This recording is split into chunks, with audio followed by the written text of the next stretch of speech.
What's up guys? I'm Amanda, the Botanical Brunette, and welcome to my channel. So we are in the month of March, which means we need to talk about the plants and wishlist plant that I got in the month of February. So February was actually a really good month for wishlist plants or plant.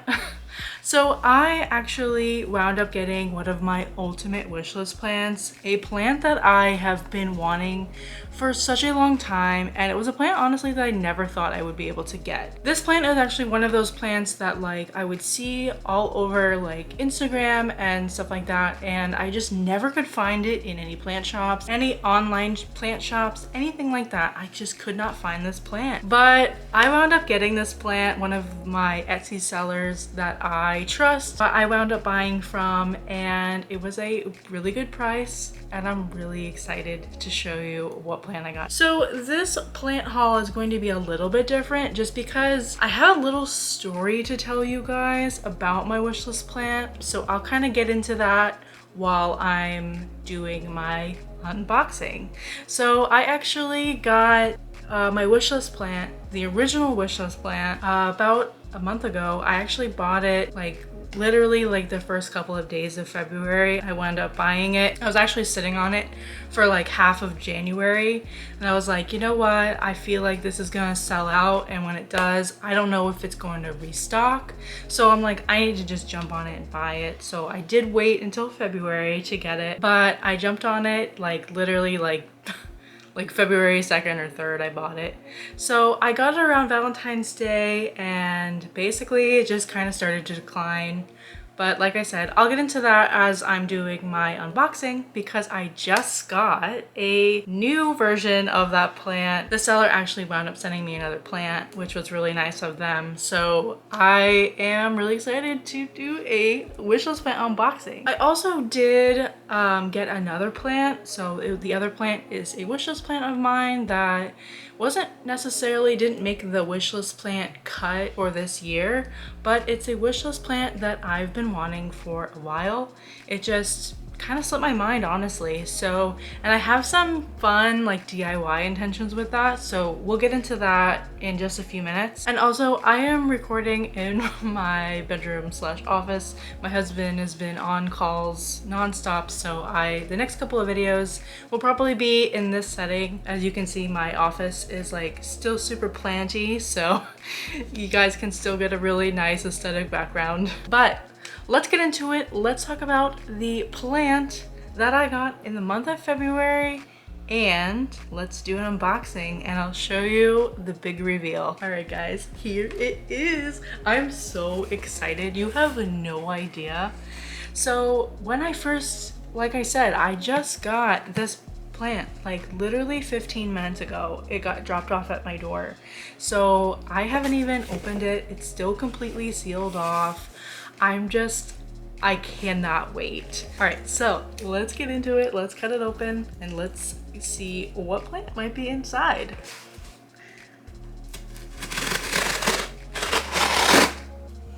I'm never like gentle with my unboxings. I should be more gentle just because I could like bust a leaf open or something, but I was just dive right in.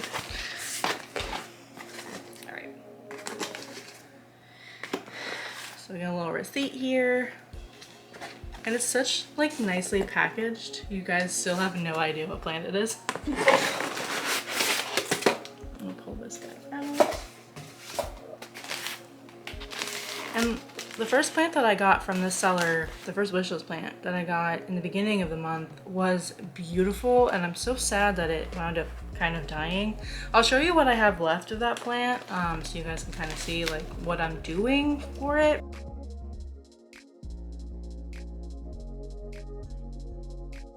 I'm just kind of like curious to see what kind of plant they sent me the second time around.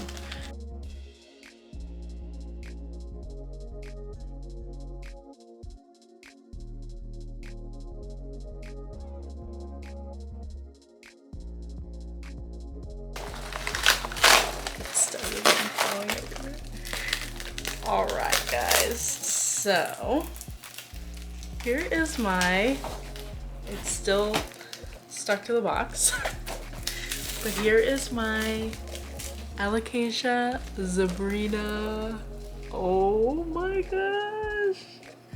Okay, so this plant is gorgeous. Definitely smaller than the first plant I got, but that's okay. Let's talk about the plant that I got originally. So basically what happened was I got an Alocasia zebrina and it came in the mail and it was beautiful. Oh my god, like gorgeous, big plant, like big plant.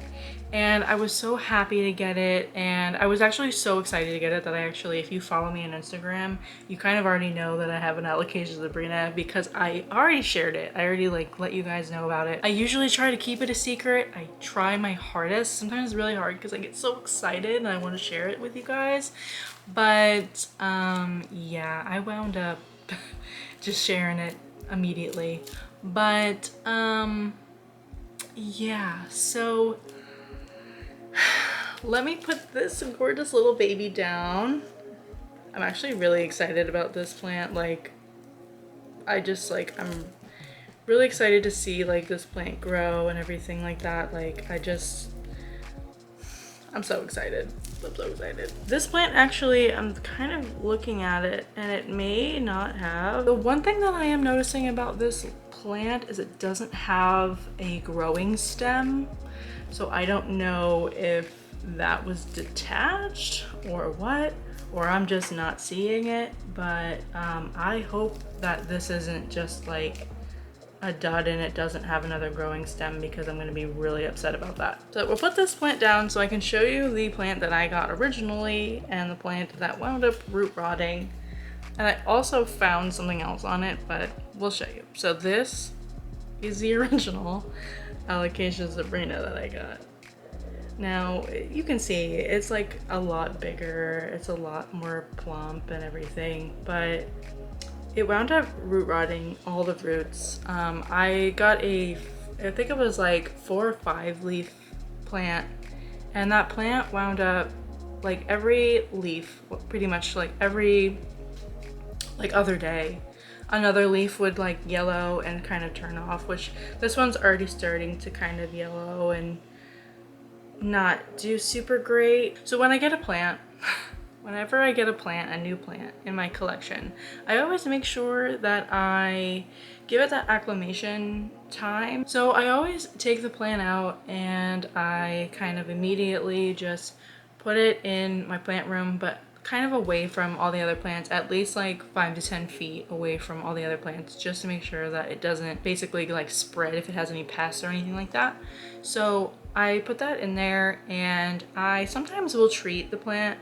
What I did in this case is actually just took a little bit of, I have like really diluted neem oil, and I just kind of wiped the leaves, because the leaves wound up being really like super like water stained, like hard water stained.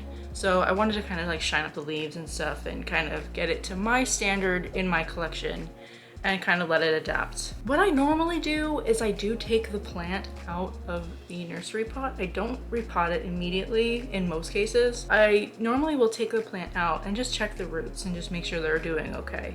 But because I did notice that there was already a yellowing leaf, I'm like, this plant is stressed. I'm not gonna take it out. I'm gonna give it a couple days. I'm not gonna water it. I'm not gonna do anything. The soil was super saturated, so I didn't wanna like water it again and cause any issues, because sometimes I like to water my plants with Super Thrive when I get them, because it helps with transplant shock. It kind of helps them adjust a little bit better. Just every other day I literally noticed like another leaf would be yellowing and dying off, another leaf would yellow and die off. And eventually I just kind of like pulled the plant out of the soil, and I'm like, what is going on? Because like I don't see any pests, I don't see anything. So I pulled it out and I noticed that I would say probably half of the root ball had just rotted. There was gooey, gushy, brown, slimy roots. Now, again, the plant had come in super saturated, like really wet. I haven't checked the soil on this new one, which I might check it and just make sure that it's doing okay. But this one, it was just saturated. I messaged the seller and I was just like, hey, like I know this thing happens. I've ordered from you guys before, just kind of letting you guys know. And they offered me another plant or to do a refund, but I really wanted an alocasia zebrina, so I opted in for the replacement and they actually let me keep the other plant. So that's why I'm trying to revive this one. I have it propagating in some water. I did a little bit of like a diluted hydrogen peroxide treatment, which bubbled up immediately, which showed me that it was just like kind of struggling. I'm hoping that this leaf doesn't fall off and die. Like it was just, I'm so sad about that first plant. Like I'm so bummed. Like I'm so, like that was literally like one of the biggest plants that I've been wanting for the longest time. And it was just kind of really sad to see like it just kind of literally like dying before my eyes. Now I will say that when you get a plant in the mail, yellowing leaves are normal. It's basically is kind of an indicator that it's stressed out and it just needs a little bit of time. Just think about like if you travel anywhere and the plant shop that I get these plants from is in California, so it's literally traveling across the country. If you ever flown like a red eye, you're tired by the end of it. So think about like the plant is literally traveling for several days. It's tired and it just needs a little break. Doesn't want to be immediately repotted and watered, and just give it some time to adapt. So that's what I'm gonna do with this propagation. I've never propagated a alocasia like this, so I have no idea. It did have some corms, so I took those off and I put them in some moss and hopefully those do something. I have no idea. I've honestly never grown a plant from corm, but I've been documenting it, so if it does become successful, I'll share it with you guys. But I don't know. I really don't know about this. I've never propagated a plant like this. It does have a couple of roots, like right there, that little guy, and I don't know. I do need to change the water. It's a little slimy. Yeah, I'm just really sad about that, but I have another one. So I have this alocasia, this brand new alocasia zebrina. I'm just so amazed and so happy with it. Also, I wanted to say that on this plant, the propagating one, I wound up noticing like a little bit of like a black spots on it. I thought it was just soil because I was like, oh, I just repotted it because it had root rot. And it wound up being full-on adult thrips. So we're gonna be quarantining this one for quite a while because that wasn't quarantined. I know that I just said that I quarantine my plants and you have to quarantine your plants, but I also got this beautiful gold planter that I really wanted to put the plant in, and I'm like, oh, it's fine. Like you'll see thrips on a big alocasia like that. It's not bushy or anything like that. They don't have nowhere to hide. Apparently they do, because there was 5 of them on that one leaf. So I'm really nervous that the rest of my plants have thrips on them, but we'll see. We'll hope and pray and wish that it doesn't. Let's just take a deep breath and a breather and just admire this beauty, because I'm so excited for this plant. I'm gonna make sure that that plant does not get anywhere near my plant collection. It's probably actually gonna live in my bedroom. My bedroom gets southeast window, like the window behind me is a southeast window, so it gets good bright light. And I'll probably keep like a humidifier by it, like a little humidifier. But other than that, we're gonna just see how this propagation goes and see how that goes. So the next plant that I got in the month of February is this Staghorn Fern. This beautiful Staghorn Fern. Can we like talk about this for a second? I mean, it is just gorgeous. Completely gorgeous.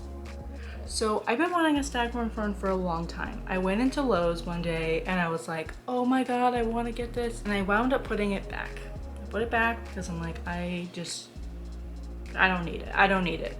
I had self-control in that moment. I just got a idea to do a wall-mounted Staghorn Fern. So that's what my plans are for the next video, is to wall mount the Staghorn Fern and kind of go through the step-by-step of how to do that. I promise you guys some more DIYs. So that's what we're gonna do.